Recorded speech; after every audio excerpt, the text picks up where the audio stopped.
नमस्कार दोस्तों, एक बार फिर से स्वागत है हमारे यूट्यूब चैनल पर राज के एजुकेशन। आज हम class 6 volume 2 first and second level REET भर्ती 2021 के कुछ महत्वपूर्ण प्रश्नों के बारे में चर्चा करते हैं। एनसीईआरटी एंड आरबीसी माध्यमिक शिक्षा बोर्ड। पहला क्वेश्चन है, पुरापाषाण काल को कितने भागों में विभाजित किया गया है?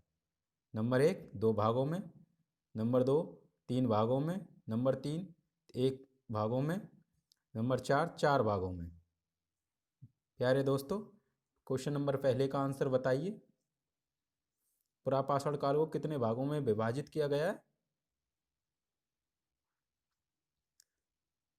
3 भागों में। 3 भाग वह कौन कौन से हैं? पहला है आरंभिक, आरंभिक। दूसरा मध्य। तीसरा उत्तर पाषाण, पूरा पाषाण काल। क्वेश्चन नंबर दूसरा, फेनेंस क्या है? ऑप्शन 1 बालू स्फटिक पत्थरों के चूड़ को गोंद में मिलाकर उसमें वस्तुएं बनाना। नंबर 2 हीरे का एक रूप, तांबे का एक रूप। चौथा सोने का एक रूप। दूसरे नंबर का आंसर बताइए दोस्तों। फेरिस क्या है?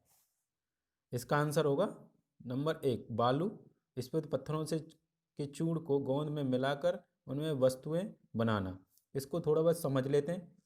ये फेरिस है क्या चीज़? एक कृत्रिम रूप है। कृत्रिम रूप। कृत्रिम रूप किसका है? हीरे और मोती का। कृत्रिम रूप उसे कहते हैं जो हाथ से बनाई गई हो, मनुष्य के द्वारा हाथ से बनाई गई हो। इससे पेन से कौन कौन से ये चूड़ियाँ, बाले, छोटे बर्तन बनाए जाते हैं। क्वेश्चन नंबर 3 हड़प्पा के लोग तांबे का आयात कहाँ से करते थे? हड़प्पा के लोग तांबे का आयात कहाँ से करते थे? पहला गुजरात, दूसरा पंजाब, तीसरा राजस्थान, चौथा उत्तर प्रदेश।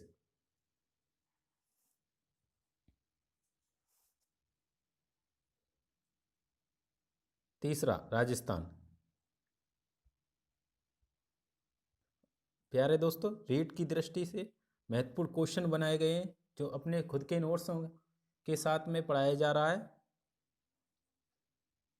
क्वेश्चन नंबर 4 हड़प्पा के लोग सोने व बहुमूल्य पत्थरों का आयात कहाँ से करते थे? ऑप्शन है ए सोना कर्नाटक से, बहुमूल्य पत्थर गुजरात ईरान से या अफगानिस्तान। दूसरा सोना राजस्थान, बहुमूल्य पत्थर ईरान। तीसरा सोना असम, बहुमूल्य पत्थर गुजरात। चौथा सोना उत्तर प्रदेश, बहुमूल्य पत्थर कर्नाटक। क्वेश्चन नंबर 4 का आंसर क्या होगा? बताइए दोस्तों। सोना होता था कर्नाटक से, बहुमूल्य पत्थर होते गुजरात, ईरान, अफगानिस्तान से यह आयात किया जाता था।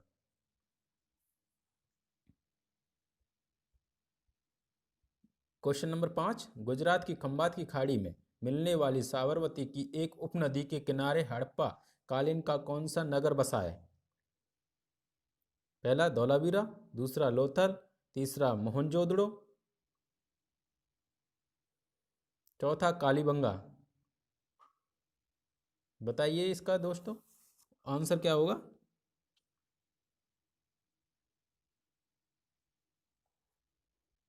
इसका आंसर होगा लोथल, सॉरी लोथल। दोस्तों छठा क्वेश्चन है, ऋग्वेद की रचना कब हुई?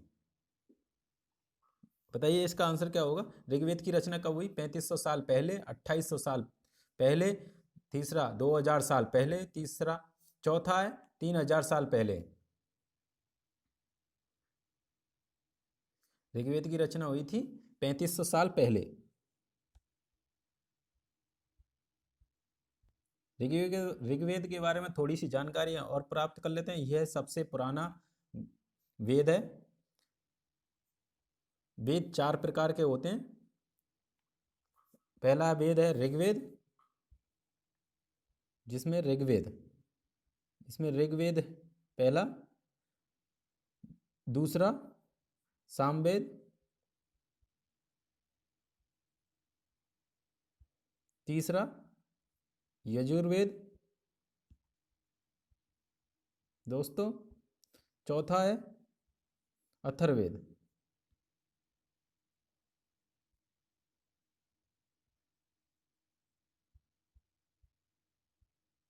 क्वेश्चन नंबर 7, ऋग्वेद में किन नदियों का उल्लेख किया गया है?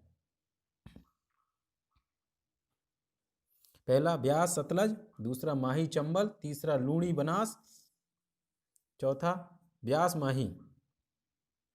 क्वेश्चन नंबर 7 का आंसर बताइए। इसका आंसर है ब्यास सतलज। और थोड़ी बहुत और जानकारी है प्राप्त कर लेते हैं इसमें ऋग्वेद में नदियों की तुलना की गई है घोड़ों और गायों से। गाय। प्रार्थना की अन्य दूसरी नदियां भी हैं इसमें शामिल हैं। सरस्वती, सिंधु, सहायक नदियां भी इनका जिक्र हुआ है। लेकिन गंगा और यमुना का सिर्फ ऋग्वेद में एक बार ही जिक्र किया गया है। क्वेश्चन नंबर 8, महापाषाण कब्र बनाने की प्रथा कब शुरू हुई थी? 1 35 साल पहले, 2 3000 साल पहले, 3 2800 साल पहले, 4 2500 साल पहले। बताइए इसका आंसर क्या होगा 8वें का? इसका आंसर होगा 3000 साल पहले। क्वेश्चन नंबर 9, पूर्व उत्तर प्रदेशों में कौन सी भाषाएं बोली जाती थी? पहला तमिल वर्मा परिवार की भाषाएं, दूसरा तमिल भाषा, तीसरा तेलुगु भाषा, चौथी कन्नड़ भाषा। बताइए 9वें का क्वेश्चन क्या आंसर क्या होगा? इसका आंसर होगा तिब्बत वर्मा परिवार की भाषाएं। क्वेश्चन नंबर 10, द्रविड़ भाषा का परिवार की भाषा है। द्रविड़ भाषा किस परिवार की भाषा है? इसका आंसर होगा पहला तमिल, तेलुगु, कन्नड़, मलयालम, दूसरी तेलुगु गुजराती, तीसरा कन्नड़ राजस्थानी, चौथी तमिल पंजाबी। इसका आंसर क्या है? तमिल, तेलुगु, कन्नड़, मलयालम। वीडियो अच्छी लगी हो तो लाइक करें और अपने दोस्तों के साथ शेयर करना ना भूलें। हमारे चैनल को सब्सक्राइब करें। ऐसे ही बने रहिए हमारे यूट्यूब चैनल के साथ, राज के एजुकेशन।